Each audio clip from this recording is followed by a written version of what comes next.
Hi everyone, this is Drew Orton from Nimble Leader along with Paul Mosenson. Paul is Managing Director with Nimble Leader. He's also President of NewSpark Marketing. Paul's primary focus and deep expertise is to build and optimize the lead generation funnel, from initial click to conversion and sale. This includes customer acquisition and nurture, conversion optimization, media strategy, search engine marketing, content marketing, and marketing analytics.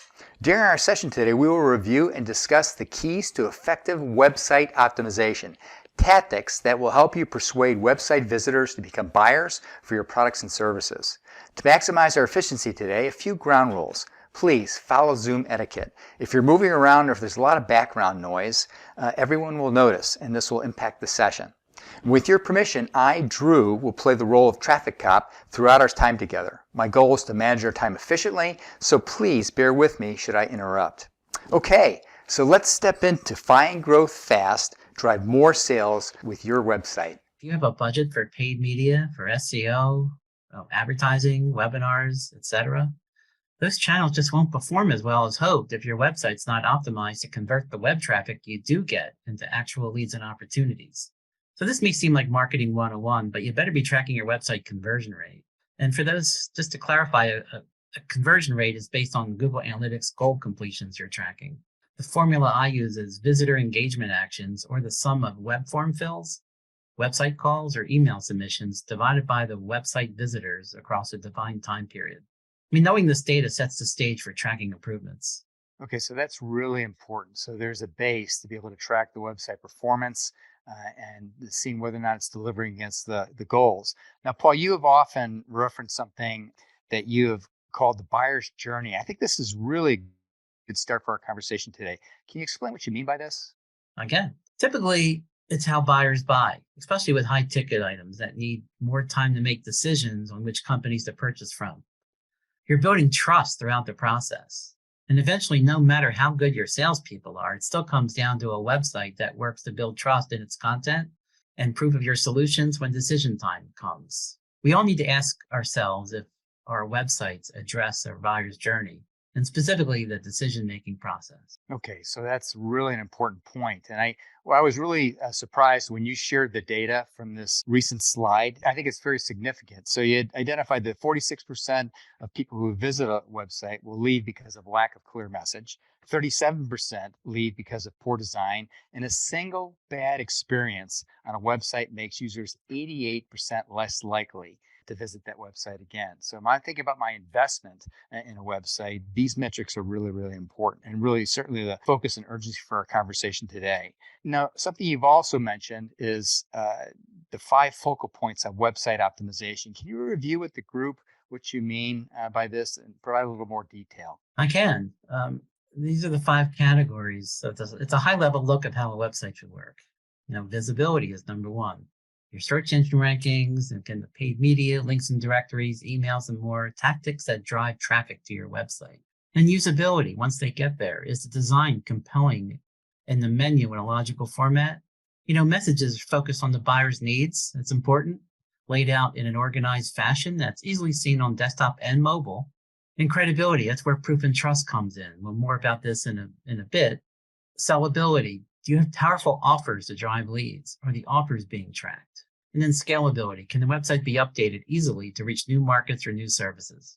Okay, so pretty simple. Visibility, usability, credibility, sellability, and scalability seems like a strong construct to evaluate any website.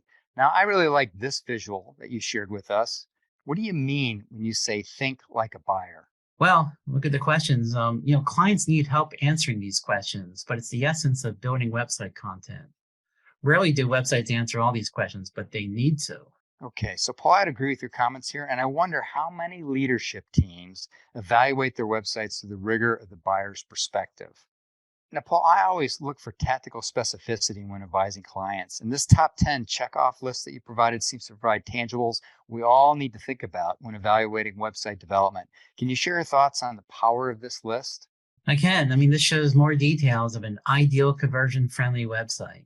Your unique selling point, third-party validation, awards and certifications, examples of your best work, valuable content, professional blogs, social media links, Your content is consistently updated with information, easy navigation, and easy to see contact information. So, relative to the blogs, do not take them lightly. They contribute to higher website rankings on Google, but just as important, if not more so, you can send them via newsletters or emails, plus share on social. Blogs show how unique or thoughtful your perspective is, that the topic on a topic that audiences should care about, and thus prove your firm's expertise. And this is how trust is built. Okay, so trust. And blogs are an important element, so I appreciate you kind of segueing on that a little bit. And then this was an example of one of your clients. Can you explain how their value prop is and why this message here is so critical? Yes, Perry Vitex is a seller of used process equipment. Buyers are likely comparing Perry with vendors that sell new. So it's important in ads and the website to remind audiences of the benefits of doing business with you. In this case, save money, save time, and quick delivery. It's essential to remind prospects of the why in order to generate increased conversions. So, Paul, yes, I really agree that the messaging and the value prop is important. It probably needs to be expressed all throughout the entire website. Now, can you dive a little bit deeper into the power of testimonials on websites? I can. Testimonials, certifications, industry badges prove that you're legitimate and trustworthy. This is convincing at its best. Now, remember from our last session on the 7 keys to effective lead generation, you absolutely need to convince prospects if you want to convert them to take action versus just clicking to another website. Testimonials are key and they better be on your website. Okay, so Paul, I agree with testimonials. They're essential for every website, but you also speak of the importance of specific calls to action. Can you share what you mean here? Again, a call to action is a chance to convert visitors into customers with a special offer, and they need to be seen, noticeable, and set apart from the rest of the content on your page. Okay, so Paul, how often should I see these calls to action on a website? Yeah, and they don't have to be on every page, but I usually prefer to have them on decision-making pages, when people read about your solutions and your products, because you never know when they're ready to take action. So having it clear in front of them when they're ready is important. Okay, makes sense. Now let's shift to product information. When I see too much, typically, Paul, my eyes gloss over. Am I wrong in my response here? Why is product information so important? And if so, what are the keys to presenting this information so readers are not overwhelmed? Yeah, from a high level perspective, it's important as prospects browse your products that they understand exactly what the product specs are in their language. But don't get too detailed. The goal is to provide enough information to persuade that it's the right product for their needs. Now, RE pricing, you need this, of course, if you're e-commerce. But if your site's goal is to move the visitor to a quote cart, then copy needs to be persuasive enough to drive the prospect to add that product into the cart. Okay, so it makes sense. Now, thanks for the drill down on product information. Now, you speak to a number of tips optimizing websites, driving conversions, moving passive visitors to action. You've already spoken about the power of testimonials as a core strategy in website development. Can you speak to the tactics one might deploy to drive website engagement from visitors? And let's begin with the role of pictures and short video. Yeah, don't take this for granted. That images with testimonials and videos are impactful to the prospects making decisions to buy. I mean, it just adds some more legitimacy to the proof. Okay, so visuals make sense, but what are your thoughts relative to videos specifically? Yeah, well, there's really 2 kinds of videos, and of course, they're very engaging. I like to categorize them as leadership passion videos and explainer videos, where the passion videos are your leadership team just talking about their products and why buy from them, showing their passion because people do buy from people, and humanizes your products, with your leadership team. The other hand, it's explainer video. And this is if you have a complicated product or service and needs more demonstration for prospects of how it works. And so they're very impactful in order to make complicated um, scenarios simplified.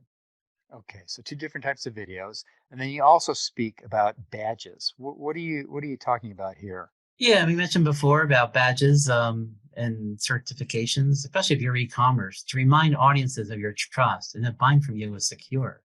Even adding some award badges and associations, Better Business Bureau and maybe Chambers of Commerce and things like that. It all adds to that you're legitimate and trustworthy. Okay, so that totally makes sense. And I know you also have a fascination with this thing called bots. Can you explain what you're talking about here? Yeah, for sure. I love chatbots.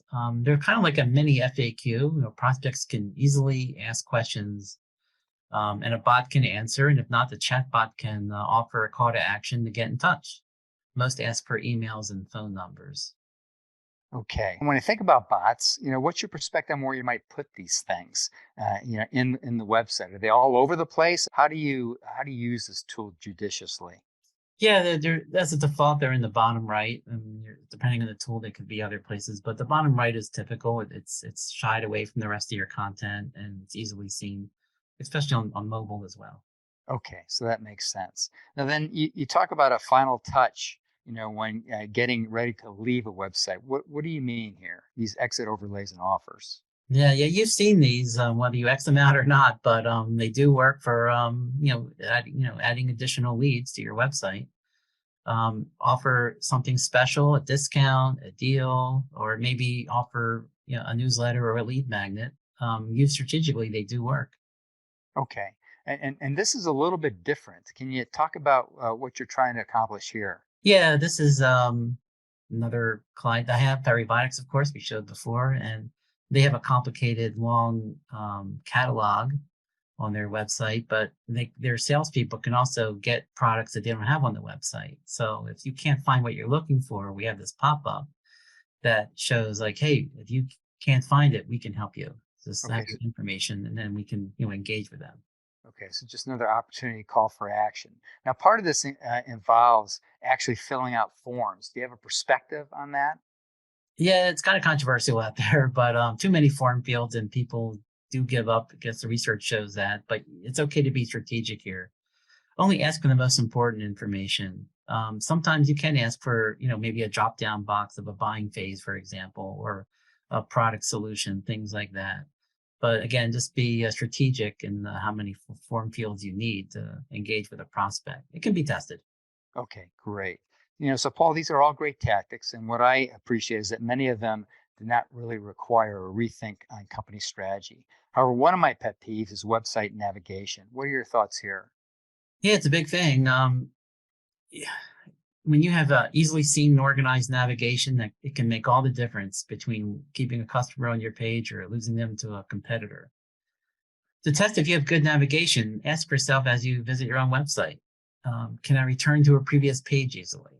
Can I find another page easily? Can I go to the home page easily? If the answer to any of these is no, then you might consider fixing that.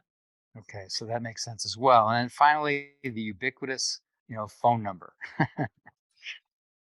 Yeah, well, a lot of companies rely on phone calls for engagement for prospects, for them to ask questions about products and things like that. So they're very important and make sure they're visible on the website. Many clients, depending on the situation, should have two phone numbers, one for sales and one for customer service. Okay. Now, Paul, one of the things that I find with many clients is they do not test the alternative executions, to their defined strategies. So in my mind, this is a little bit of a recipe for disaster. Companies often burn a lot of cash pursuing programs that are not necessarily effective, even though they think it's tied to their strategy. How can we mitigate this risk by testing strong offers and ads? Yeah, this is ideal for testing, especially if you're doing emails and advertising and things like that, where you can test different kinds of offers and see what relates best to the prospect, whether it's a download, a lead magnet, or actually do a demo. They can be tested. You know, um, like lead magnets probably get more leads because it's content, where demos may get less, but they're more bottom funnel. So it's worth testing all of those. It depends on the business model. You've seen it with SaaS products, trial versus buy for demo and things like that. But they all can be tested, with custom landing pages as long as, there's enough data to analyze it and choose a winner for future campaigns. Okay, so that makes sense in terms of testing landing pages and offers. But now I've got an existing website up, and I want to test alternatives as it relates to my website without just taking it down. Is there a way to actually do that? Yeah, I mean, there's typically, again, we said before, maybe it is a special offer pop up, that kind of thing, or maybe you just have it on your website, in a certain section to do the trial versus a buy or get a quote or sign up for something. there's different places to do those things, and they can be tested again as long as you have enough data to make a decision whether those offers work. Okay, and so in my mind's eye, if I just want to step back on this just a little bit longer, I think about a website. I have the Google Analytics, which you talked about at the very beginning of our session. Maybe we test something on communication within the website for 90 days, see what kind of activity that is, and then in the next 90 days, test a different alternative to the same communication. Would that make sense to you? It does, for sure. Okay, all right. So, Paul, with everything that we've covered today, can you help us understand the payoff? Well, here's what happens when we make changes to your website based on many of the recommendations we discussed here. It certainly increase your conversion rate, and of course that leads to increased sales. So this graphic shows what happens once a website is optimized. So think about it. Once it's optimized, you may want to invest more in targeted media outreach, which will in turn generate more visitors to your website. And once we fix the website to increase the conversion rate, and you can see what happens here. Leads can go through the roof if we do this properly and manage it. Right. So this is all about demand side and growing top line, hopefully profitable revenue, right? And so really key. The investment here is linked, to that goal. It's easy to cut costs, or easier to cut costs in managing working capital, but the revenue growth side really takes some focus. And so this whole focus on the website conversion rates and that is really key. So thank you very much, Paul, for your time and your energy here in this session. Thank you, Drew. Okay, everyone, this brings us to the end of our time today. In our next session, we'll focus on outbound marketing. This includes things like cold outreach, target list generation, and marketing campaigns. So we hope to see you at our next meeting. If you have any questions prior to our next session, please feel free to reach out to Paul or myself. And if we have your email, we're happy to send you the slides from this deck. Again, thanks for your time today, and we hope you have a great rest of your day.